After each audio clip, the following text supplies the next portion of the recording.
بسم اللہ الرحمن الرحیم۔ چینل میں آنے والے سب ناظرین کو خوش آمدید۔ سب ناظرین سے درخواست ہے آپ ہمارے اس چینل کو سبسکرائب لازمی کر دیں۔ دولت سے محروم اور ایمان کی دولت سے مالا مال یہ خاتون اپنے پھولوں جیسے معصوم کبوتروں کی طرح بولے بالے معصوم بچوں کا پیٹ پالنے کے لیے اس دور کے مغرور بادشاہ کے گھر میں مزدوری کرنے جاتی، دن بھر کام کر کے شام کو واپس لوٹتی، معصوم بچوں کو کھانا کھلاتی اور اللہ کا شکر ادا کر کے سو جاتی۔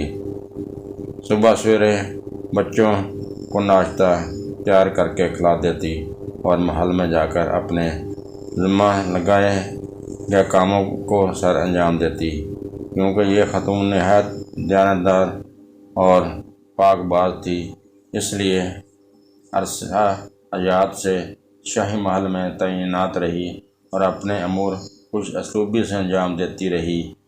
ان دنوں حضرت موسیٰ علیہ السلام اور فرعون مصر کے درمیان مقابلہ زوروں پر تھا۔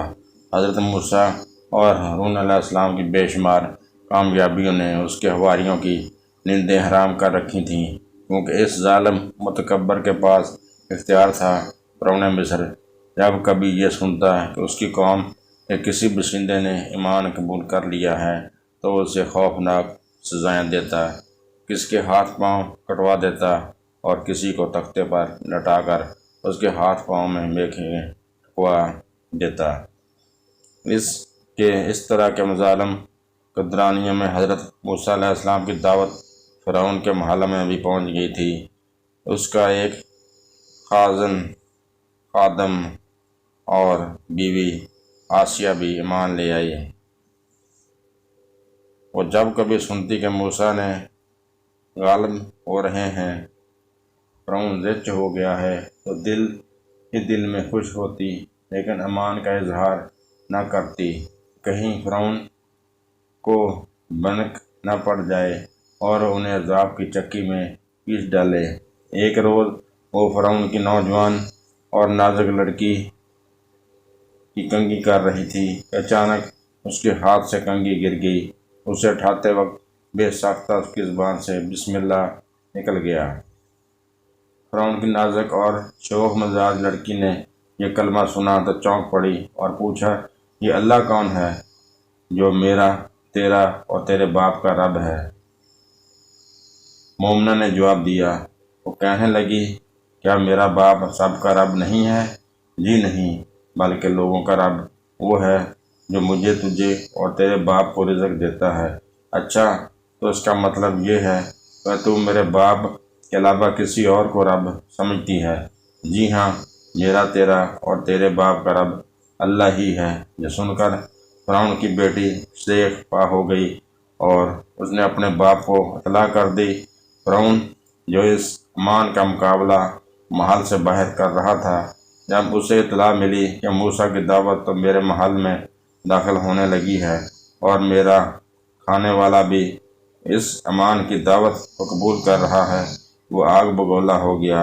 اس نے اس بات کا سخت نوٹس لیا اور اپنی خادمہ کو برسر دربار بلا کر جواب طلبی کی، مجھے اطلاع ملی ہے کہ تو میرے سوا بھی کسی کو رب مانتی ہے، کیا یہ بات درست ہے؟ جی ہاں، یہ بات درست ہے کہ میرا اور تیرا رب اللہ تعالیٰ ہی ہے۔ یہ بلند بزرگ و برتر ہے۔ وہ ظالم یہ سن کر بگڑ گیا، آگ بگولا ہو کر سپاہیوں کو حکم دینے لگا کہ تانبے والی ایک دیگ کو گرم کر، جب آگ جیسی ہو جائے تو اسے اطلاع کر۔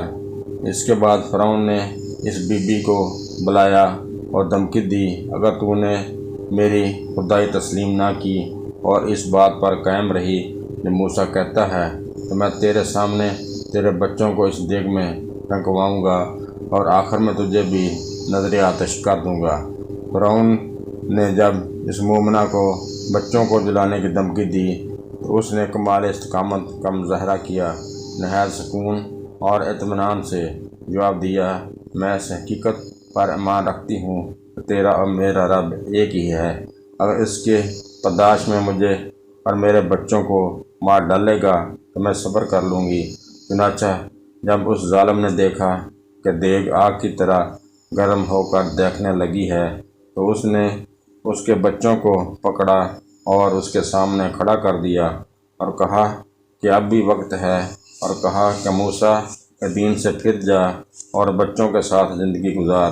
مگر یہ خاتون نہ تو بچوں کے بغیر رہ سکتی تھی نہ ایمان کے بغیر، چنانچہ اس نے ایمان کی خاطر اپنی اور اپنی بچوں کی قربانی دینے کا عزم کر لیا اور کہا کوئی بات نہیں، تو جلانا چاہتا ہے تو جلا دے، اس ذات پاک پر ہماری جان بھی قربان ہے۔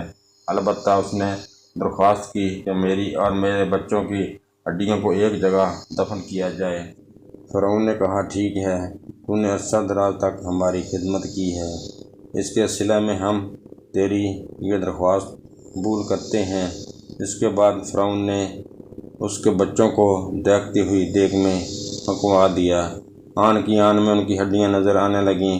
فرعون انتظار کرنے لگا کہ یہ خاتون میرے پاؤں پکڑ کر منت سماجت کرے گی، لیکن اس اللہ کی بندی نے اس صدمے کو نہایت استقلال اور استقامت سے برداشت کیا اور صبر و شکی کا مجسمہ بنی رہی۔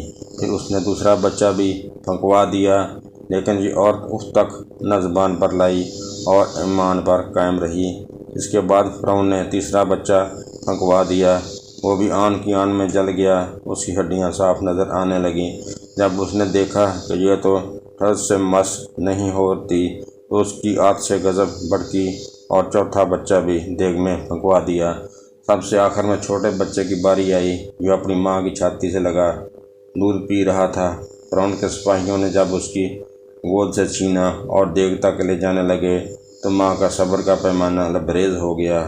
اس کے سامنے دنیا اندھیر ہو اور قریب تھا کہ وہ دیوانی ہو جاتی، لیکن بچے کو اللہ تعالیٰ نے قوت گویائی عطا فرمائی اور وہ بولا امی جان صبر کرو، اللہ تعالیٰ کی راہ میں قربانی دینا افضل نیکی ہے، اور اسے صبر آ گیا، آخر میں اسے ہلاک کیا۔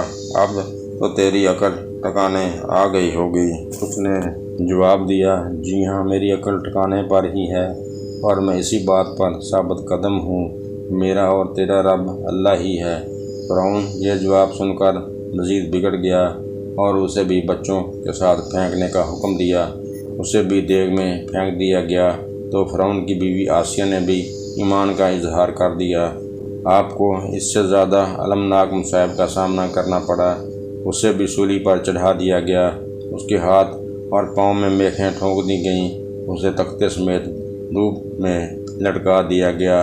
حضرت آسیہ کئی دنوں تک سسک کر اللہ کو پیاری ہو گئیں، لیکن آخری دم تک ایمان پر قائم رہیں۔